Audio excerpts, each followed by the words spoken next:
begin our look at sports on the NBA hardwood, where the Cleveland Cavaliers are still alive in their quest to upend the defending champion Golden State Warriors in the NBA Finals. The Cavs forced a Game 7 Thursday night, taking Game 6 115-101 behind Cornerstone, and in my book, still the best player in the NBA, LeBron James. Season MVP or not, James stood tall for the second straight game, scoring 41 points in the victory. Sounds pretty valuable to me.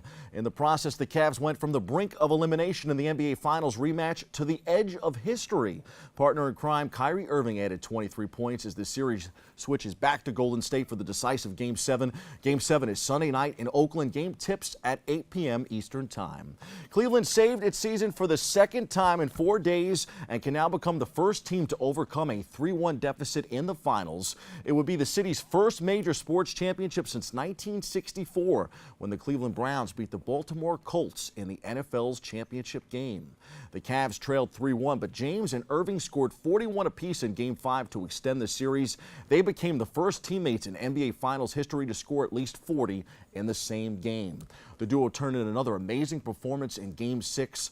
Meanwhile, the Warriors, who lost star Draymond Green to suspension in Game 5 and never recovered, also seemed visibly frustrated in Game 6. Fellow star Steph Curry received an automatic ejection for throwing his mouthpiece into the stands. I had Cleveland taking the series before the two were even in the series, but the James Irving show has to come up big one more time for that to happen. One prediction that did ring true thus far for me was the Pittsburgh Penguins, who hoisted the Stanley Cup in their 3-1 Game 6 win over the San Jose Sharks. Sid the Kid Crosby is your Conn Smythe Trophy winner. The MVP of the series didn't have a goal in the finals, but he did have 2 assists in the clincher and was clearly the leader of a strong Pens team, one our BronxNet cameras got to see up close this postseason in the early round playoff victory against the New York Rangers. Congrats to the Pens.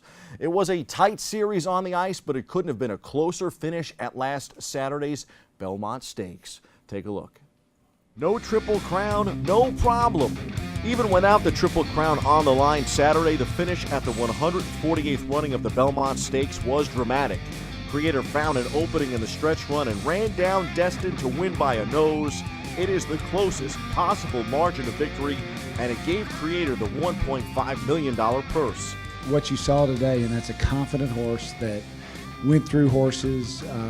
Every race has improved upon himself, except for the Derby where he got stopped, and I'm really excited about his future. Today just validated his whole career to this point. I knew as soon as I saw that name and that Elliott had named that horse, I knew he thought that by far that was the best horse we've had in a long, long time to give us a chance to do something special.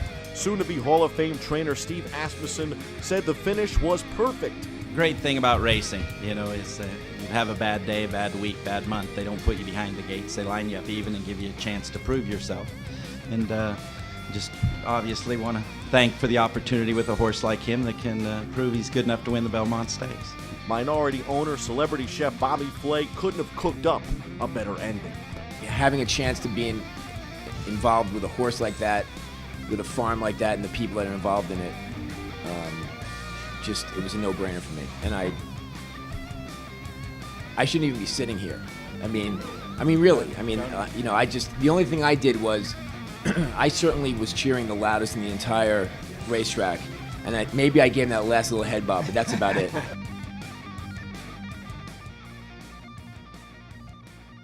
We only highlighted 4 horses in our preview last week on the show, and that included Creator. But after picking American Pharoah last year to complete the Triple Crown, sudden breaking news was anything but. And this year's Belmont Stakes, I should have known better in my picks. The horse was close to God. Oh, Creator, congrats on winning the Belmont Stakes.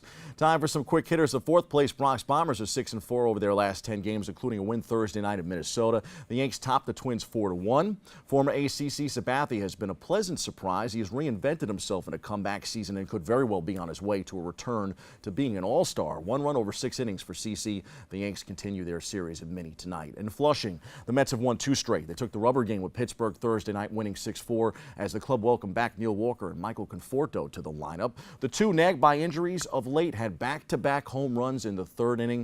It was a much-needed spark for the Amazons, who will be without Captain David Wright for the long haul. He elected to undergo surgery to address a herniated disc in his neck. The team is still plugging tagging along without first baseman Lucas Duda and catcher Travis d'Arnaud, who are both sidelined. The Mets will now welcome last place Atlanta to Citi Field this weekend.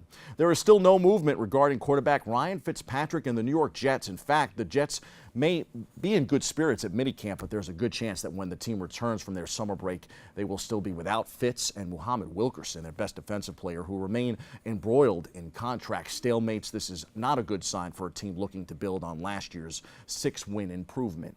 On the links, the U.S. Open started Thursday at the Oakmont Country Club in PA. I'll take Phil Mickelson to win the tournament. Although the star is not among the favorites, he needs a win at the Open to complete the career Grand Slam. A first-time major champion, Phil has won in 5 of the past 6 tourneys at Oakmont.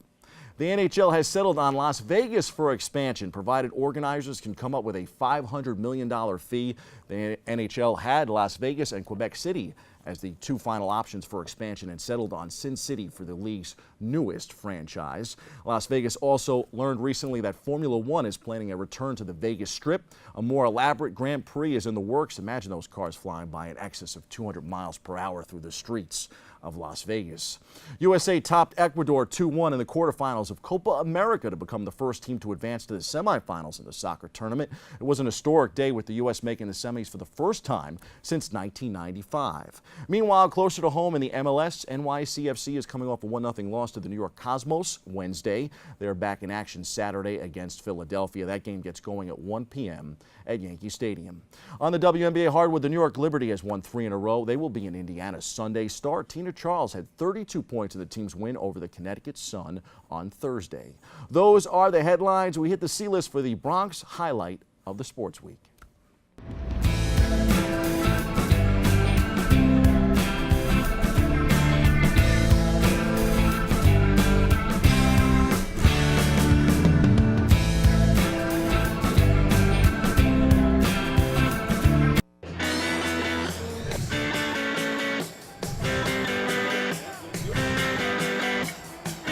Sunday marked the 70th annual Yankees All-Timers Day, and it was one for a stroll down memory lane.